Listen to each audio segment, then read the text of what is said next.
Good evening and welcome to the Kent City Council meeting for May 18th, 2021.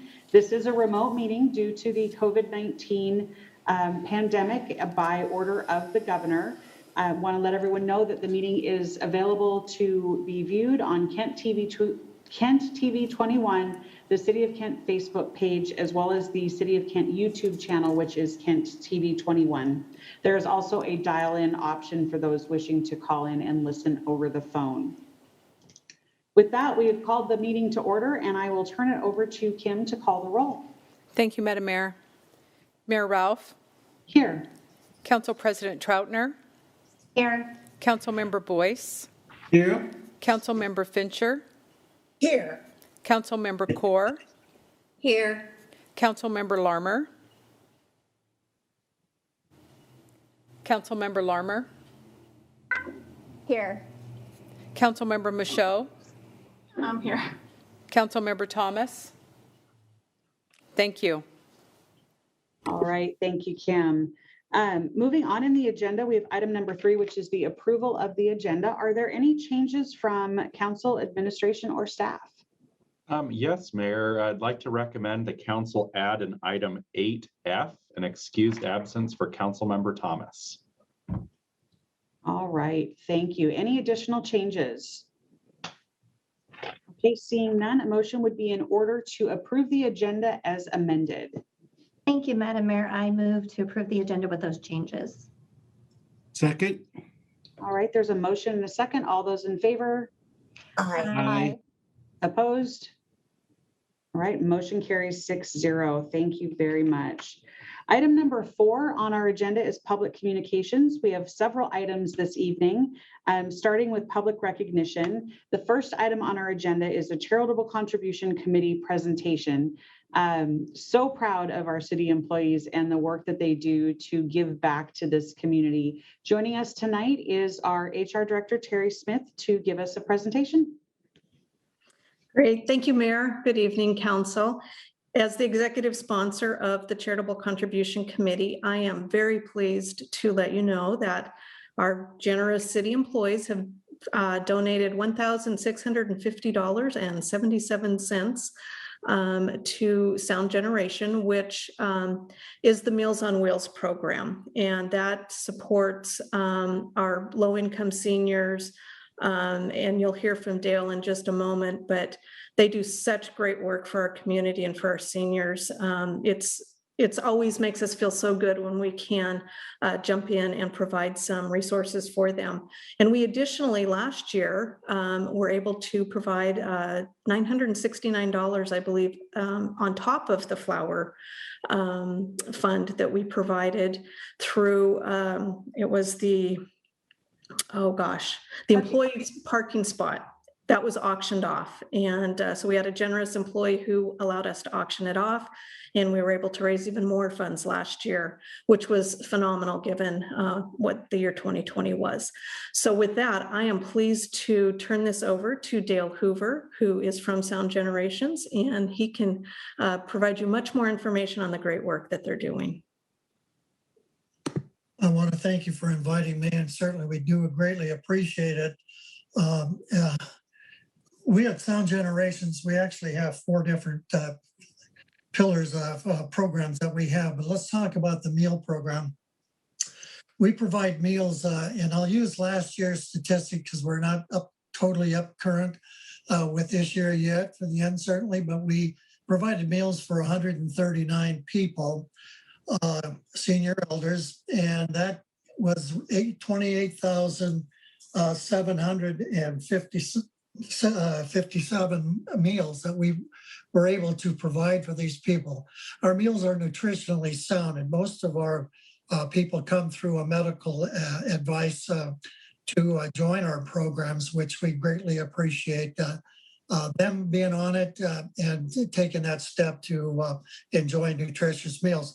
Incidentally, for some that are not aware of it, we do have 30 standard meals, which are vegan, vegetarian, we have halal, we have kosher, and we have the rest are the standard meals, and they're all frozen, and they're delivered once a week. A person can get 14 meals per per week. So we're happy to do that and bring those meals to those people. Uh, it's an honor to be able to go to a senior elder home and see the delight on their face, knowing that they're getting this meal, because we and the city of Kent really appreciate them being in our fine city of Kent, and collectively Sound Generations, Meals on Wheels, and the city of Kent show to these people that they really care. Another issue that I would like to bring up while I have but a moment or two is that Sound Generations operates the Hyde Shuttle. So we are now in Kent offering free transportation throughout the entire city limits of Kent for people 55 and over, or if you have a disability, take you anywhere you would like to go, and then certainly return you. And also with that, we have the volunteers that take people to medical appointments. So Sound Generations is really bigger than just food, the nutrition aspect. But we couldn't do any of that without your kindness and support financially, and also with the kindness of working with your human services people and the mayor's office. It truly is a delight for me to be able to be the front person to let you folks know what we do. But as with all things, you know, I'm just a talker. The real people that do the work, it's their labor of love. So we certainly want to thank the city of Kent for what you can continually do with your finances and great gifts to us. And we thank you very much for that.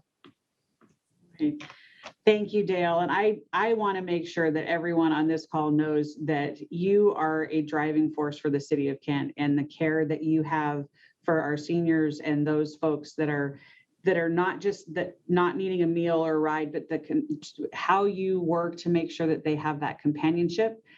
That's a huge piece of the meals, and making sure that folks, and as we were talking today, right, it's about knowing that somebody cares about them, that their city cares about them, that their neighbors care about them, and that shows through in everything you do. So I want to say thank you for all of the work you do for the city of Kent. Well, I thank you for that kindness. And I'll leave you with, I was raised by a grandmother, and I know that she's watching down on me on how I act and how I receive senior elder people with the love of in my heart that people see. And I want them to know that, because as you and I talked earlier, and Terry, often I have the honor and privilege of talking to people, but what I get the biggest joy out of is letting those people know that the city of Kent, the human services people, and all the people are working for them. And so most people say, what? And I say, we're a collective group of people that are out there trying to help you to have a better quality of life. So that's my honor and privilege doing that. Thank you for your kindness too. And the city council. And thank you. Thank you, Dale. And I am positive that Grandma is proud of the work you're doing, for sure. So even though we lived across the street from Kent, I'm a Rentonite. I was not gonna tell on you. I was gonna keep that between us, and there you go. That's okay. Well, I love you both sides of the fence. Thank you. Bye-bye. Thank you so much. And I want to say thank you to our city employees who, through their generosity, make this donation possible every year, through the plant sale, our charitable giving committee, who take time out of their day to put these events together, and just really grateful for the good that it does here in the city of Kent. All right, we are going to move on. We have two proclamations this evening. The first one is for Mental Health Awareness Month. I'm going to read this proclamation. Whereas mental health is a part of overall health, and whereas 1 in 5 adults experience a mental health problem in any given year, and 1 in 17 adults lives with a mental illness such as major depression, bipolar, or schizophrenia. And whereas approximately 1/2 of chronic mental illness begins by the age of 14 and 3/4 by the age of 24. And whereas suicide is the 10th leading cause of death in the United States and the 2nd leading cause among young adults, and 90% of people who die by suicide had shown symptoms of mental health condition, according to interviews with family, friends, and medical professionals. And whereas early identification and treatment can make a difference in successful management of mental illness and recovery, And whereas it is important to maintain mental health and learn the symptoms of mental illness in order to get help when it is needed. And whereas every citizen and community can make a difference in helping end the silence and stigma that for too long have surrounded mental illness and discouraged people from getting help. And whereas public education and civic activities can encourage good mental health and help improve the lives of individuals and families affected by mental illness. Now, therefore, I, Dana Ralph, Mayor of Kent, do hereby proclaim the month of May 2021 as Mental Health Awareness Month in Kent, Washington, to increase public understanding of the importance of mental health and promote identification and treatment of mental illness. It's really important that we talk about mental illness and mental health. As the proclamation said, for far too long, there's been a stigma around it, and it is no different than any other physical condition someone has. And it's incumbent on all of us to help normalize those conversations because treatment is available and possible. We just need people to ask for it and family members to support that treatment. So I know Councilmember Fincher serves on the Mental Illness and Drug Dependency Committee for King County, and so much of the work that they're doing around mental illness and identification and treatment benefits folks that live here in Kent. So just an encouragement to check in on somebody and let them know that there's help out there if they're experiencing a mental illness. So important conversation. The second proclamation we have is really another thank you to city employees. It is Public Works Week this week. So Public Works, they're our first responders for infrastructure. Whereas the city of Kent recognizes the men and women in Kent who provide and maintain public works infrastructure, facilities, and services are of vital importance to sustainable communities and to health, safety, and well-being of people.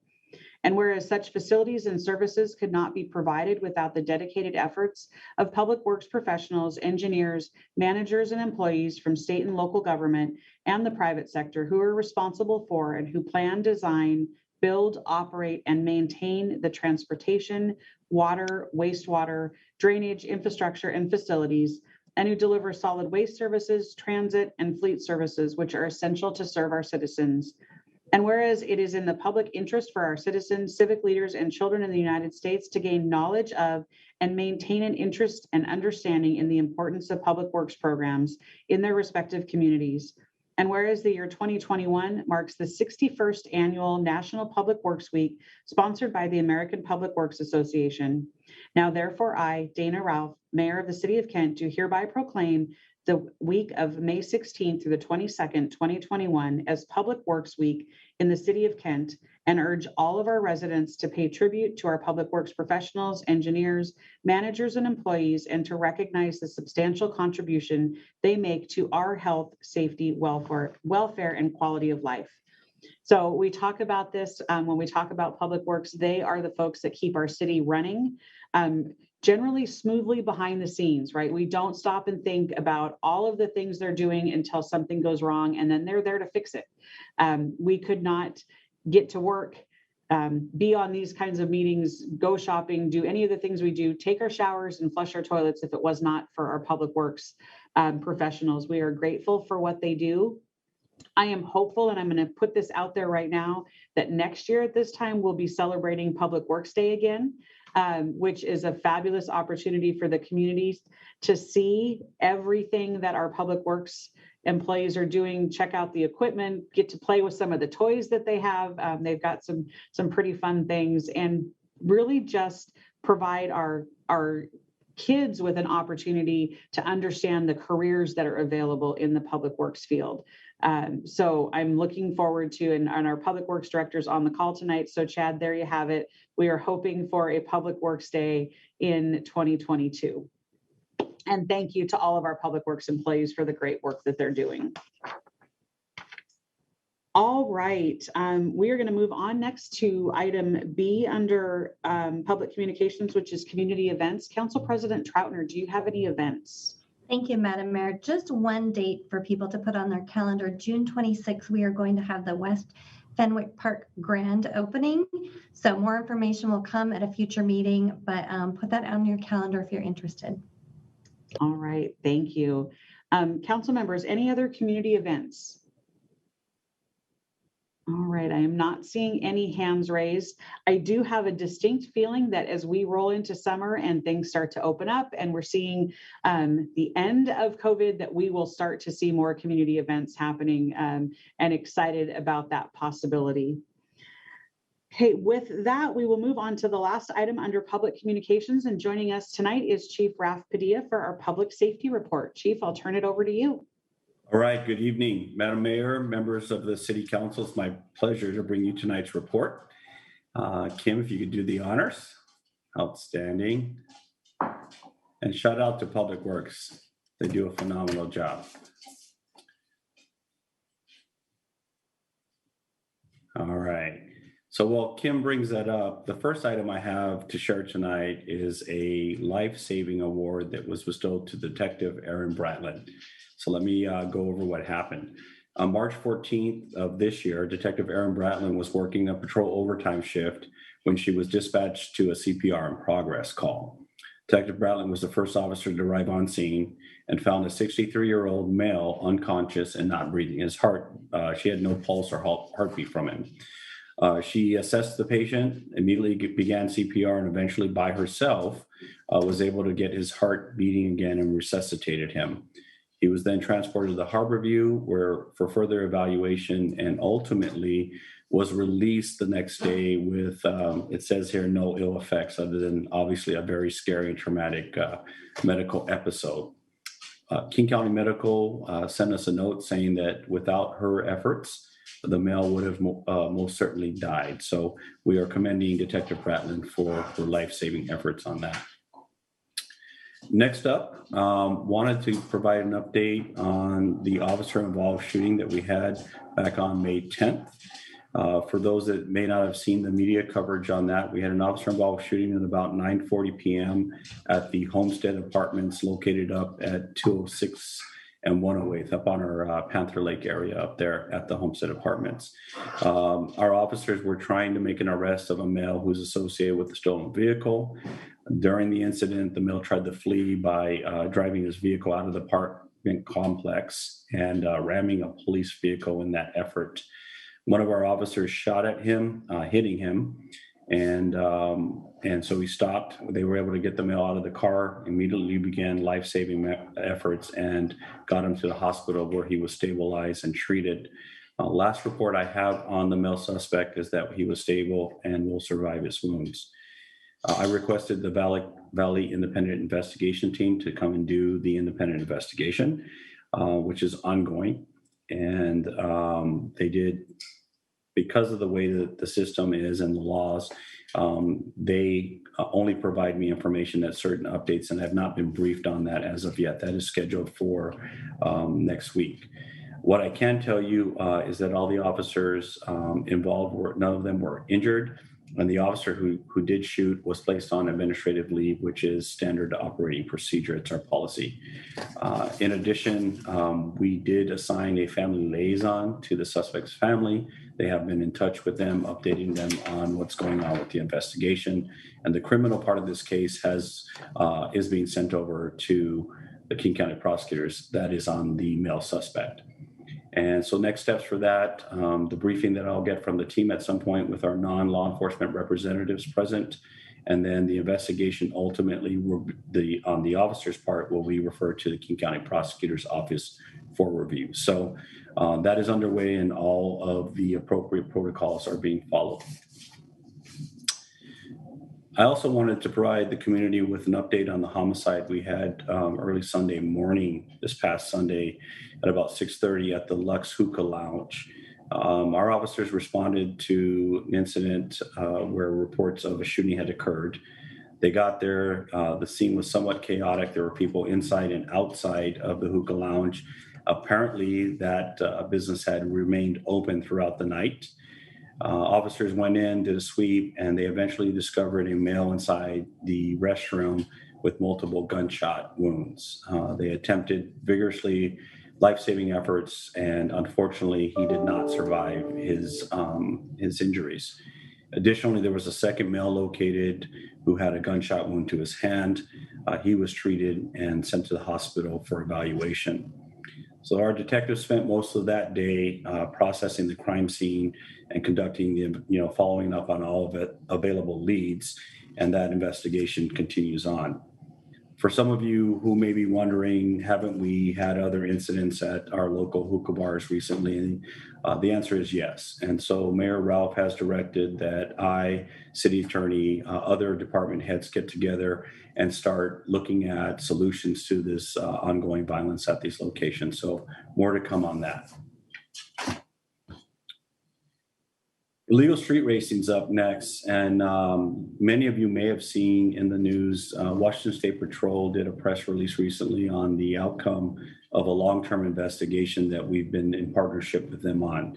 So as you recall from prior council meetings, we've had an ongoing issue with illegal street racings, particularly so the problem grew during the pandemic and took on a new form where they were more aggressive, taking over freeways, major intersections, surrounding police cars, things of that nature. So it became a bigger issue and more dangerous on top of it.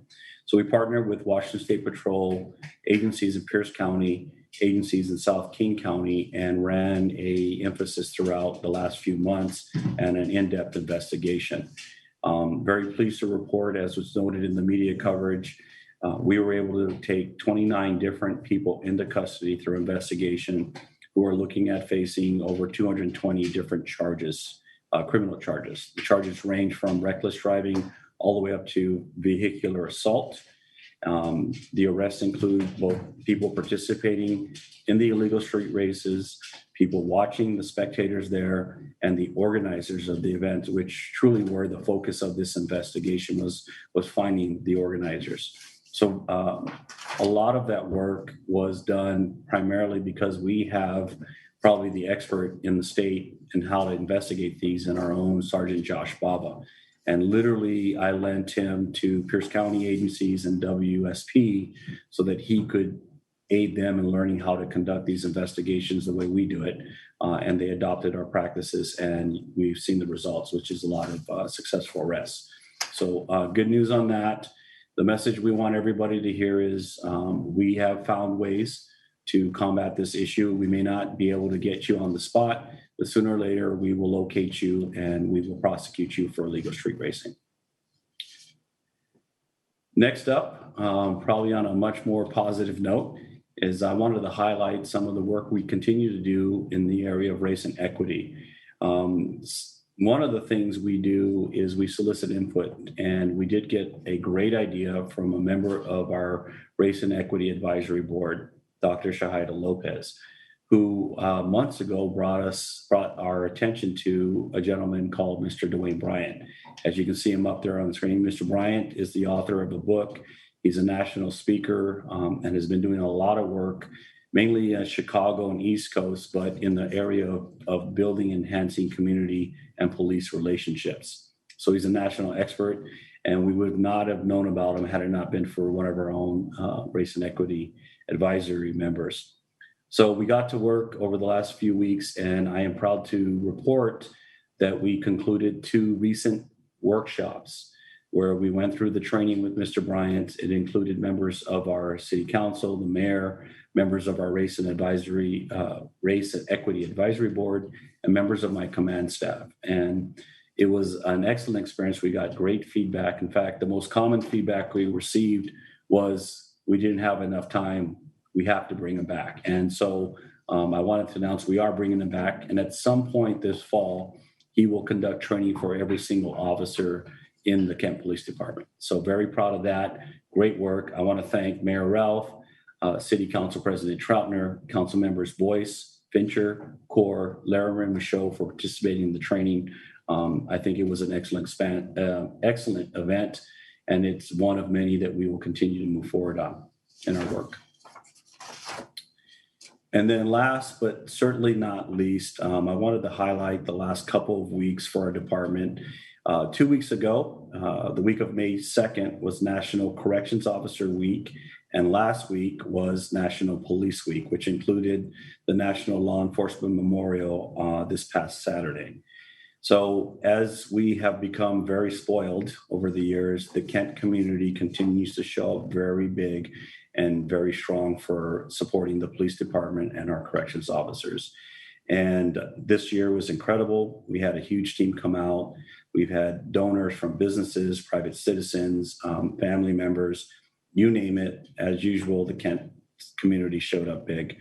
I want to recognize some work done by members of the community, Pastor Raynard Sands, several of his clergy, including Gina, Cindy, Tracy, Walter, Johnny, and others, did some incredible work, which was kind of highlighted this past Friday.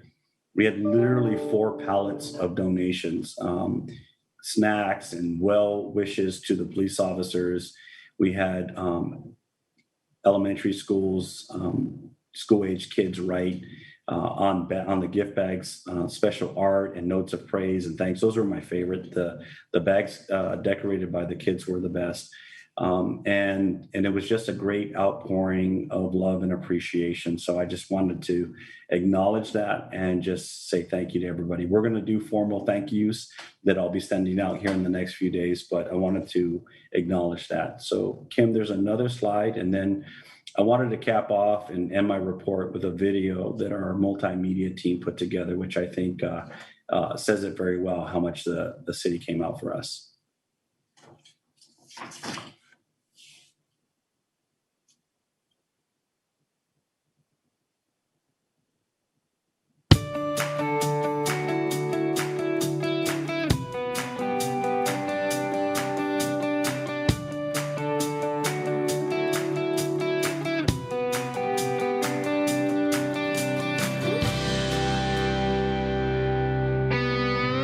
We just want to thank you. I'm Pastor Raynard Sands. Want to let you know we love you, support you, praying with you, and we're behind you 100%. God bless each and every one of you. Thank you for all that you do for keeping our community safe.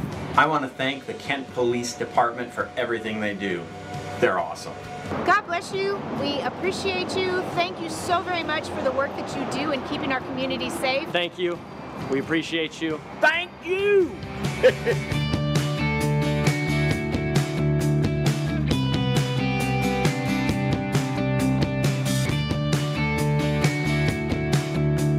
Keep going, keep doing what you're doing. We love you and we support you.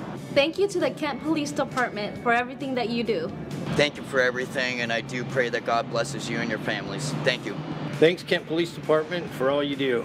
And they protect and serve in our community, and we appreciate them so much. And I want to let them know, thank you, thank you, thank you for taking care of our community.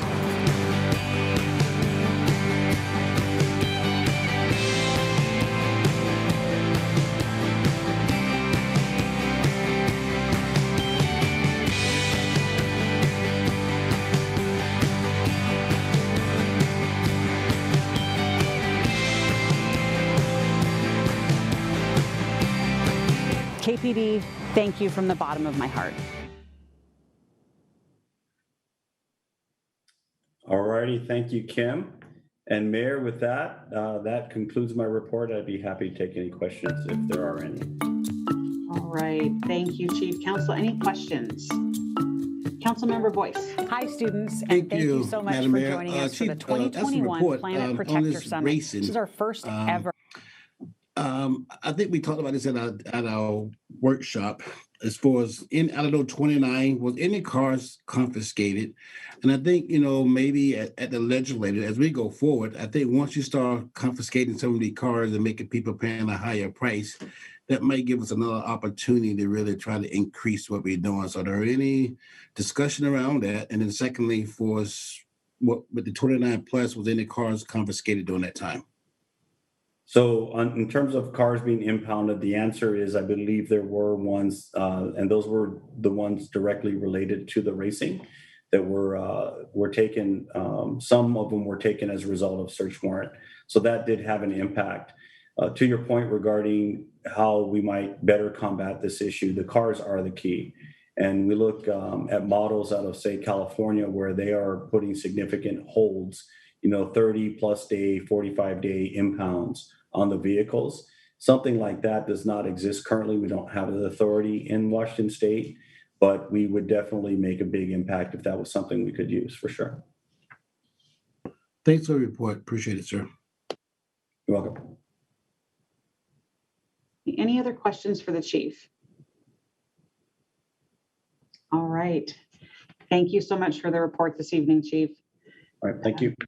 I also want to say thank you to the community members that showed up for the police department last week. We had businesses. I know Egg Hole brought food. We had, you saw some of the folks that were here through the week to say thank you for the department and everything they do to keep the community safe. And I would echo what the chief said, the gift bags that the elementary students were able to color were probably one of the highlights of that week in their thank you messages. So it's all about building relationships and building trust in the community. And that was very clear last week in the outpouring of love to our police department, and thank yous for the work that they do.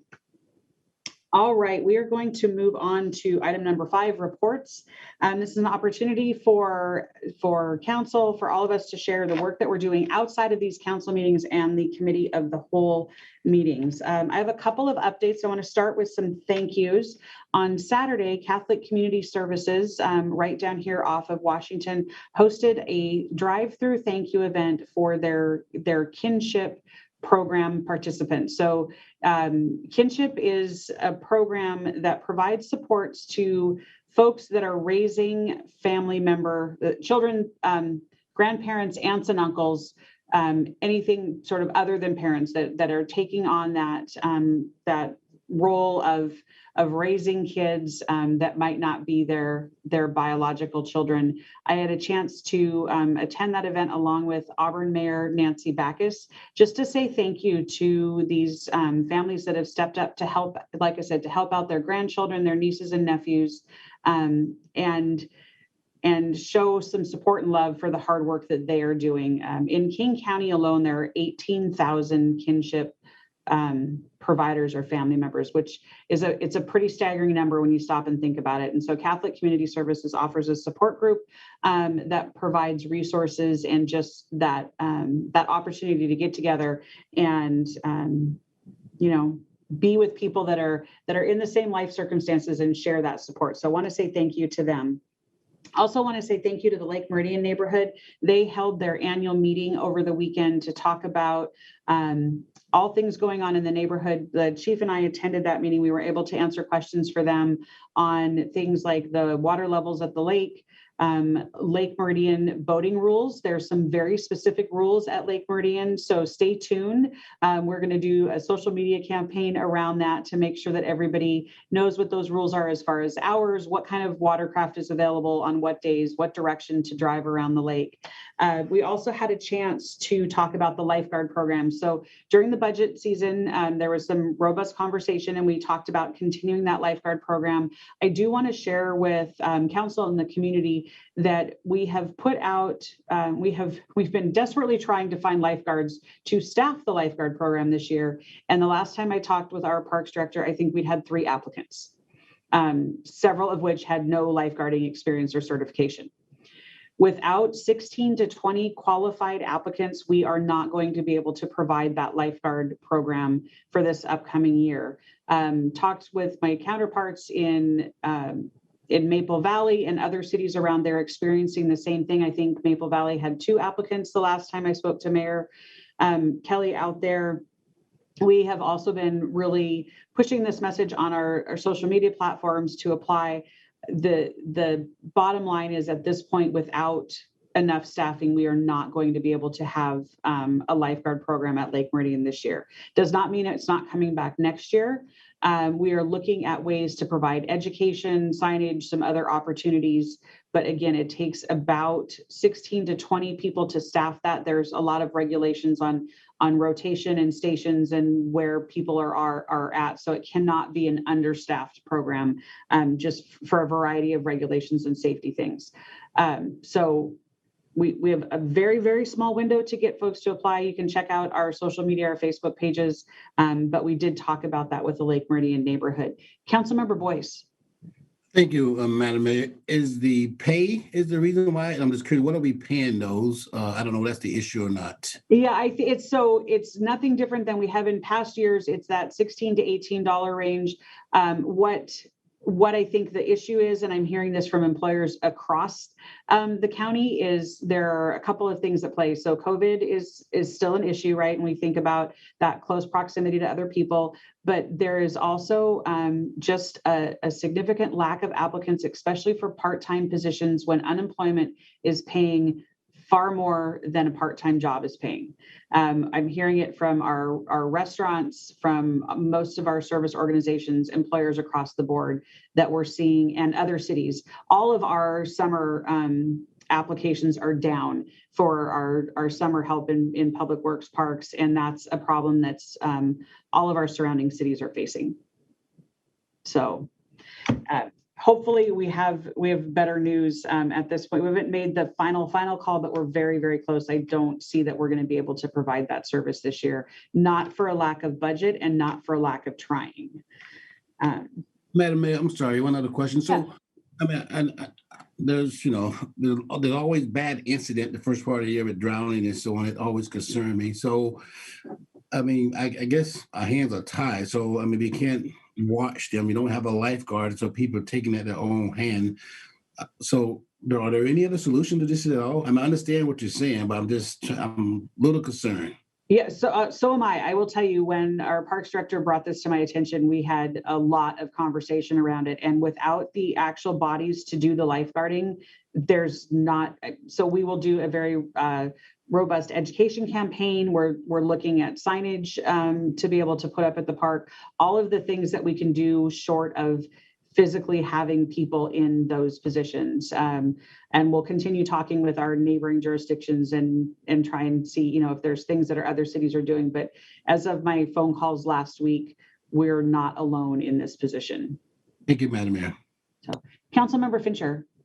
Thank you, Madam Mayor. Have we considered, or have we already reached out to the school district also, with them being back in session, whether people are doing a hybrid or whichever way? A lot of high schoolers might not fall into the other category you mentioned and may be looking for summer jobs and just may not know that it's available. Have we done that? I will follow up. I know that we have done a robust recruitment process. I couldn't tell you exactly every place that we've advertised, but I will make sure and follow up and get an answer for you on that. Okay, thank you. Councilmember Larmer. Yeah, I would just also recommend maybe reaching out directly to the youth mentoring groups in the area. I imagine there's just a lot of the 16 to 25-year-olds that are unemployed right now may just not be aware. And then also maybe a second media push, because I can say I haven't seen it on social media, so I must have missed the first push. So maybe a second round would be helpful. Absolutely, yeah. We did quite a few sponsored ads all throughout the last week or so. Okay. All right. Wrapping up my report, several transportation committee meetings over the last week at South County Area Transportation Board. This morning, we heard from Representative Bill Ramos about all things transportation related from the last legislative session. At Transportation Policy Board, which I am vice chair, we got updates on the regional transportation plan and the financial strategies for funding what is a massive undertaking in the amount of projects. If you think about roads, construction, bridges, all of that in our region that are in need of building and repair. And then finally, following that, I chair the Project Selection Task Force, which is in charge of developing the framework for the grant funding that we receive from the federal government.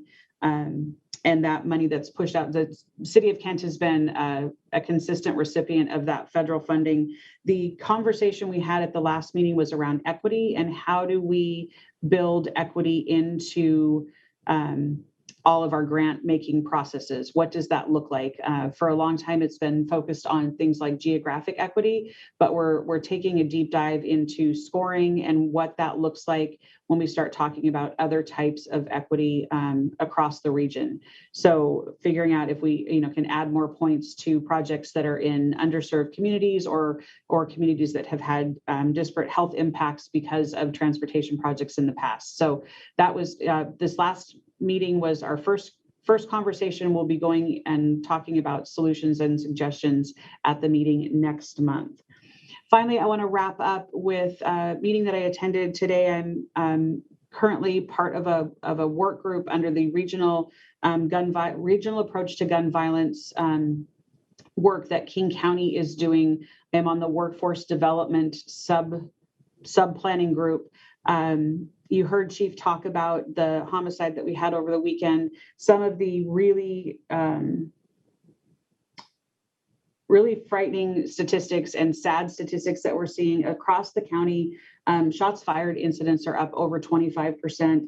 Fatal incidents across the county are up 36%, and this is also nationwide trends. We're just seeing a significant uptick in gun violence, again, across the country. Working with nonprofits, community organizations on what does a regional approach to addressing gun violence look like. The two sort of pillars of the work that are being done are the immediate nature of how do we make sure that our kids are getting home safe tonight?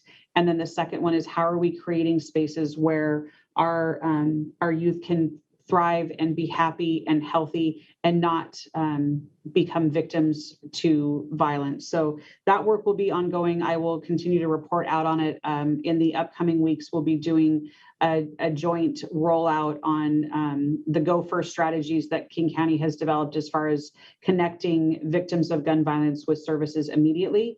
You may have seen the post on social media. Both Chief Padilla and myself signed the regional pledge to work together with the county and cities in our area to figure out an answer to this ongoing gun violence and the damage that it's doing in our community. So I will keep you all posted as that work moves forward. With that, I'm going to turn it over to our Chief Administrative Officer, Derek Matheson. All right. Thank you, Mayor, and good evening, Council. Just a few items for you tonight.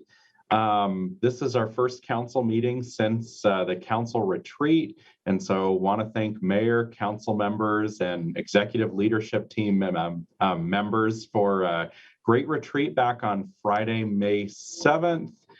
Great to get together in person, and hopefully all of our family, friends, neighbors get vaccinated, and we can bring all of our council meetings back online soon. Our ARPA, or American Rescue Plan Act Committee, is holding its third meeting tomorrow afternoon. The U.S. Treasury released its guidance last week, so we're going to review our revenue losses and categories for investment against the Treasury guidance, and then also talk about process and next steps. Council members are aware staff is going to be bringing an ordinance forward to repeal our month-to-month tenancy ordinance. The Kent City Council led the way in adopting regulations of month-to-month tenancy, and then the legislature followed with statewide legislation that the governor signed last week. Now we have a situation where our city ordinance and state legislation are in conflict, and so it makes sense to default to the state legislation, and so we'll bring that forward along with an explanation. And then the rest of my written report is in your packet, and happy to report we have no executive session this evening. So thank you. All right. Thank you, Derek. With that, I will turn it over to Council President Troutner for council reports. Thank you, Madam Mayor. We had two presentations at workshop earlier this evening. The first was the 2020 South King Housing and Homeless Partners Work Plan and Budget Update, better known as SKIP. This is an opportunity for them to present to councils and other partners so that we can see the plan and we can provide feedback when they present a final report. The purpose of SKIP is to share information and resources with the region, also to coordinate public resources and to provide a unified voice for housing policies, strategies for healthy and fair housing. So some of the areas that they are seeing a need for attention is updating the inventory of natural occurring affordable housing stock, also to develop examples of potential design standards, and then to develop affordable housing and homeless awareness presentation toolkits. So we had some great questions and comments from council, and that will be coming back to us probably sometime after July, which will also include feedback from other councils and partners in the region. We had the 2020 year-end financial review. And again, all of our workshops are available for anyone to go back and watch. And if you want to see the particular slides and all of the information, it was a great presentation, and I suggest you go back and take a look at that. Some of the takeaways from this past year was that tax revenue was better than anticipated, but we also saw revenue loss in other areas. The city took some action early on with using some of our general fund balance to help us through this pandemic. And we saw information on how that was really helpful. Also, departments did a great job on expenditures this past year. And again, you can go back and watch that presentation. Up next is the 2020 mid-biennium budget adjustment. And it's hard to believe we're already going to be looking at this and talking through what that looks like. We have some known adjustments and then some other things that will be presented to us at upcoming workshops starting in June. And then council will hope to adopt this budget adjustments on our November 16th meeting. So a lot going on between now and then, but I guarantee you this time will go by very quickly. I am also Vice Chair of the Regional Transit Committee. We meet tomorrow where we'll continue to talk through policy updates, and we're going to be looking at draft guiding principles. I also sit on the the Regional Law Safety and Justice Committee, and we did not meet in April, but we will be meeting again on May 27th. And with that, I will turn to my colleagues to see what they have been up to, and I will start with Councilmember Michaud. Thank you, Council President. I have been attending the Kent's Community Police Program. That's where about 50 individuals from our community get to learn more about the police department. 2 weeks ago, we got an update from the Internal Affairs Investigation Department, and they also talked about the Valley Independent Investigation Team, which the chief spoke about earlier. And we also heard from the gangs unit and everyone's favorite, graffiti. And then last week, we got an update from the training department. And then we also talked about use of force. And we heard from the firearms training sergeant and learned about tasers. I know usually this is done in person so people can volunteer to get tased. Obviously can't do that over the computer this year. So I think some people were disappointed. Not me. I'm okay with that. And then also, I serve on the Regional Water Quality Committee. And the big topic for our last meeting was the sewer rate increase.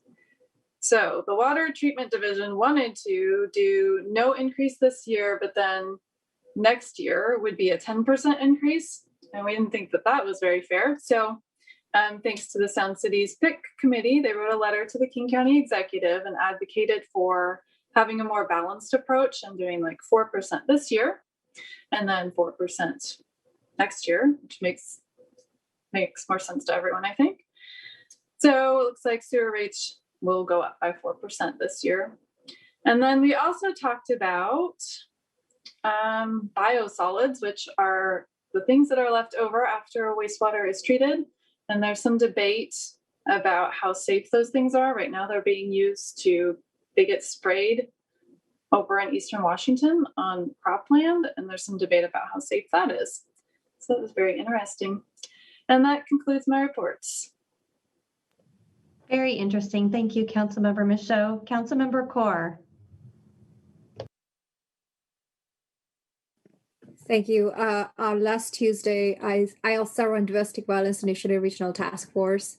We actually met on last Tuesday, and at our meeting, we had presentations on different Senate bills and House bills that passed during this legislative session.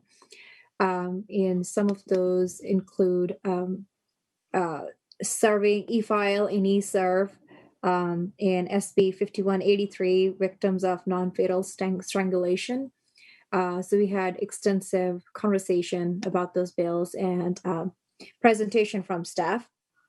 I also serve as chair for Puget Sound Clean Air Agency Advisory Council, and we met on Wednesday, and we had a presentation. We talked about, again, the legislation, the bills that passed this past year. House bill and Senate bills regarding clean fuel standards, EV infrastructure, and we also started working on strategic planning for our following year. I also serve on AWC's Statement of Policy committee, and we met on Thursday, so it was a busy week for me. And we worked on a diversity, equity, and inclusion statement, which will be presented to the full board at our June full membership meeting. And so that was all the regional meetings I had last week. So thank you. Thank you, Councilmember Kaur. Councilmember Larmer. Here. Thank you. I sit on the King County Affordable Housing Committee, and we will be meeting tomorrow. So I will have an update at our next council meeting. I have no other reports. Thank you, Councilmember Larmer. Councilmember Boyce. Yeah, Councilmember Show and Cora put me to bad here. I have nothing to report. I do see Vice Chair of the Sound City Association PIC Committee, and we took the whole month of May off because the staff is very small and they work extremely hard. So we gave them a chance to kind of catch their breath, and then we'll start back up next week. So that's all I have for now. Thank you. Thank you, Councilmember Boyce and Councilmember Fincher. And by the way, I see I think they're your beautiful grandchildren that keep popping in. So tell them hello. Thank you. So I sit on the Mental Illness and Drug Dependency Advisory Committee, which will not meet until next week. So I'll have a report next meeting. I also chair King Conservation District. We have not met since our last meeting, and the executive director search is ongoing. Arts Commission, we had a report on the murals. So there's going to be 2 new murals appearing in Kent. Spoke about those last time. We actually saw what the images were going to look like.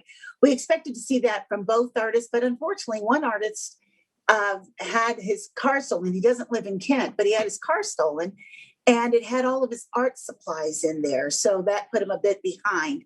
But both murals, I think, will be very well appreciated by the community. Things are rolling. We're getting things are proceeding with the traffic boxes. We unfortunately, with the wraps, had 1 or 2 of our wrap boxes that got tagged. So the cleanup is much easier than with the regular boxes. But as you guys have heard, because we report when that happens, it's not common that they get tagged, but that is happening now, as Councilmember Michaud had mentioned graffiti. And for the first time today, I was able to post a notice about the Spotlight series. Or the summer series, the summer concert series up at Lake Meridian. So everybody, that is on outside event. So watch for information and fun times ahead this summer. Thank you very much. Thank you, Councilmember Fincher. And just one quick report on behalf of Councilmember Thomas. I sit on the Puget Sound Regional Fire Authority Governance Board with him and Councilmember Boyce. We are not meeting tomorrow. Instead, our next meeting will be June 2nd. And with that, Madam Mayor, it ends our reports. All right. Thank you, Council President. And as you can tell, your council is very, very busy representing the city of Kent, making sure that our voices are heard and that Kent is a part of that really important regional discussion. So thank you to all of the council members for the work that you're doing at the regional level. All right, we are going to move on in the agenda. Item number 6 is a public hearing. We do not have any this evening. Item number 7 is public comment. I want to remind everyone that the public comment period is the opportunity to speak to council and the mayor on issues related to City of Kent business or agenda items that the council will consider at this meeting. Comments that do not relate to the business of the City of Kent are not permitted. And additionally, the state of Washington prohibits people from using public comment period to support or oppose ballot measures or candidates for office. With that, Kim, do we have any speakers this evening? Mayor, I did not have anybody signed up to speak, but I do see that Lindsay Young is a participant on today's meeting, and I believe that she wants to provide public comment. All right, Lindsay, we'll go ahead and call on you. Just a reminder, there's a 3-minute time limit. If you could state your name and city of residence for the record before you begin. Hi, this is Lindsay Young. I live in the city of Kent. First, Madam Mayor, thank you for having me. Thank you, City Council, for having us. Brian obviously couldn't join me this evening, but I know we've talked to a couple of you throughout the week regarding hazard pay. I know they're saying the state's reopening. We are trying to get some retribution, at least some type of hazard pay till this is done. We're not asking for retro, we're just asking for help. And we've spoke to, most of y'all had questions regarding our union and why they weren't fighting for us. Well, the union has. They've been going to Kroger, and every time we have a sit-down meeting with Kroger, Kroger doesn't show up. So we're just asking and pleading for any of y'all to find it in your hearts to help us. It would be greatly appreciated. I thank you for your time. Thank you, Lindsay. All right, Kim, no other speakers? I do not have anybody else signed up to speak. All right, thank you very much. Item number 8 on the agenda is the consent calendar. It's a compilation of all of the work that the council has done at the last several committee of the whole meetings. We had an added item today, item F. And so with that, is there a motion to approve consent calendar items A through F? Madam Mayor, I move to approve items A through F. Second. All right, there's a motion and a second. All those in favor? Aye. Opposed? All right, motion passes 6-0 and the consent calendar, all items A through F. Item number 9 on our agenda is other business. We do not have any this evening. Item 10 is the bids. We've got one. It's the 2021 asphalt overlay. And joining us this evening is our Public Works Director, Chad Barron. Good evening, Mayor and Council. Thanks for having me. Thanks for the kind words on Public Works Week and the proclamation. Really appreciate it. And a special shout out to the Chief for his special shout out too. Thanks, Chief. Little different presentation. I know I like to go quickly on bids in general. And I know Carla Maloney talked a little bit about the 2021 asphalt overlays last week. However, I want to include just a little extra information on this bid and the discussion. Next slide, please. Thanks, Kim. Shown on the slide are the areas that we're going to overlay this year. We're trying something a little different over there in the lower left in red is a chip seal. We're going to try a chip seal on Lake Fenwick Road. Excited to do this. This is more cost effective. And if you get to a pavement that's not too far gone early enough, you can save a lot of money chip sealing the surface. This is where you put gravel and asphalt down, mix them together and roller over it. And when you do a double layer of that, it gives a little extra layer of protection. So we're going to try that on Lake Fenwick Road. We're expecting good results. We've talked with neighbors who have used a similar technique and it's shown good results. So we're hoping that we can continue that on other arterials. With regard to the sections in the center of town, 94th, 96th, and 93rd, the stretching between James Street and 218th, and then Wrighton Road, Woodland Way, Maple, 267th on Scenic Hill. Those are two very long residential collectors that see a lot of traffic, not only existing neighborhood traffic, but a fair amount of commuter traffic as well. And so we're looking at overlays on those sections, but also this year we've gone out to the neighborhoods. We've done studies in the past, and as part of the residential traffic calming program, these neighborhoods do qualify for traffic calming measures. So we went out and talked to the neighborhoods and took polls of the neighborhoods to see if they would be in favor of adding the traffic calming elements to these projects. And we have the results. If we could go ahead 2 slides, Kim. On the 93rd, 96th, 94th corridor, we actually sent out ballots to 406 homes in that neighborhood and received 29%, received votes back from 29% or 118 households. In the residential traffic calming program in general, there's a provision in there that asks for 50% in return ballots with 2/3 approval rating, or 50% return ballots and 50%, or 66% return positive rating in order to include the elements of the proposed traffic calming. So as shown on this slide, we were proposing to put in speed bumps, 8 of them, in that long stretch between 240th and 218th. However, with the low voter return, and then as you can see, even though we did hit 56%, we didn't get that 2/3 majority. So the traffic calming shown won't be included in the project this year. However, we have 2 private developments that are going on in this neighborhood, and that we will be installing traffic circles at 2 areas near these new developments on 94th. And then also we're reconfiguring the intersection there at 96th and 220th, where right now there's a free right turn. We're going to include or change that to a 3-way stop. So it'll be a little different configuration. And even though we don't use stop signs for traffic calming, it should help slow traffic down there just a little bit. So any questions on this first one that I have from council?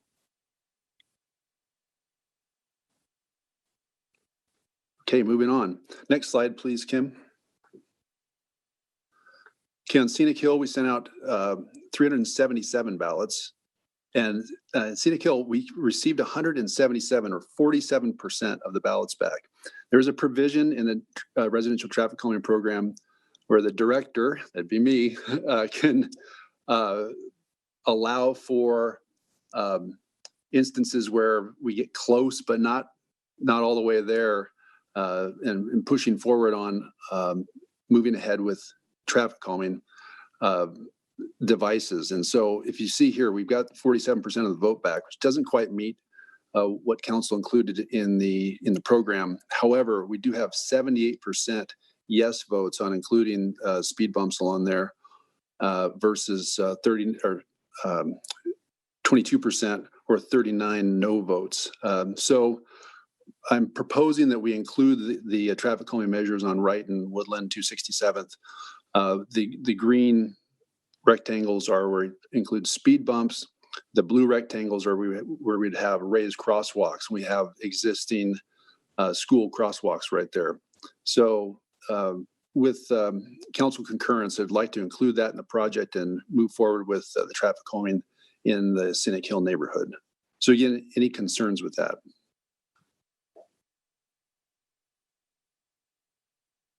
Perfect, thank you. Other than that, if we go back to that first slide, Kim.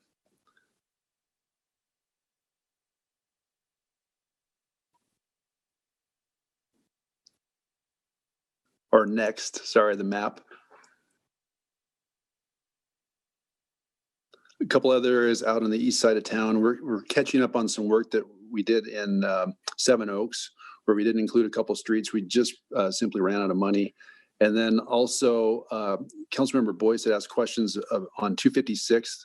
We've done some further work on looking at 256 and particularly intersections of 116th and 132nd, 120th. We have some great news, and Carla mentioned it last week, but I just want to highlight it a little more. The bid that was awarded by council for the 212th overlay between East Valley Highway and 72nd included $1.4 million of federal money. We've heard, and the mayor has mentioned a number of times that there's additional funding coming from other regions in the state and also from the federal government to help complete projects. It's actually just by way of where we're at, the region with delivering projects right now, it's very hard for the region to deliver or to take all the money. And so we were given the opportunity to take additional federal money for that 212th project. And we'll be coming back to council to accept it. We think we're going to be getting about $700,000 additional to complete that work on 212th, which would, that money, the federal money, would supplant B&O money. So we're able to use B&O money, and we'll add a little bit of work into the project this year to include those intersections that Councilmember Boyce was asking about. And then we'll have additional work that we'll include next year in the 2022 overlay. So very excited to be able to report that tonight as well. And that's my very long way of getting to the bid. Bids received, we were happy with them, about $700,000 under the engineer's estimate, and we are asking to get council authorization to award to ICON. And that's my presentation. Thank you, Mayor. All right. Thank you, Chad. A lot of good information there. Council, any questions before we call for the motion? All right. I am not seeing any hands raised. So then a motion would be in order for the 2021 asphalt overlay bid award. Thank you, Madam Mayor. And Chad, thanks for going the extra mile and having extra fun. So that's really neat to get those taken care of. So it's an honor for me to make this motion now, okay? With that said, I'd like to make a motion to award the 2021 asphalt overlay project to Icon Material in the amount of $5,064,977,000 and authorize the mayor to sign all necessary documents subject to final terms and conditions acceptable to the city attorney and public works director. Second. All right. I've got a motion and a second. Any discussion? Okay. Seeing none. All those in favor? Aye. Hey. Opposed? Motion carries 6-0. Thank you very much, Council. And again, thank you, Chad, for that report this evening. Item number 11 on our agenda is executive session. We do not have one. So that brings us down to item number 12, which is adjournment. I do want to remind everyone that there are a lot of appointments available for vaccination at Shower Center. So if you have already been vaccinated, thank you. And if you have not, my challenge to you is to please find someone in your life that has not and talk to them about it. It's an important step for us coming out of this pandemic and returning to normal. So while we're starting to see a lot of things that mean that show we're headed on that path, there is still pretty significant concern in our county and our state about the number of positives that are returning. So please continue to stay safe, follow all the rules that are in place, and encourage someone that you know to get their vaccination. And like I said, Shower Center is a great place for that. So it is still daylight out. That's one of the benefits of coming into summer. And with that, we are adjourned. Have a wonderful rest of your week. Good night.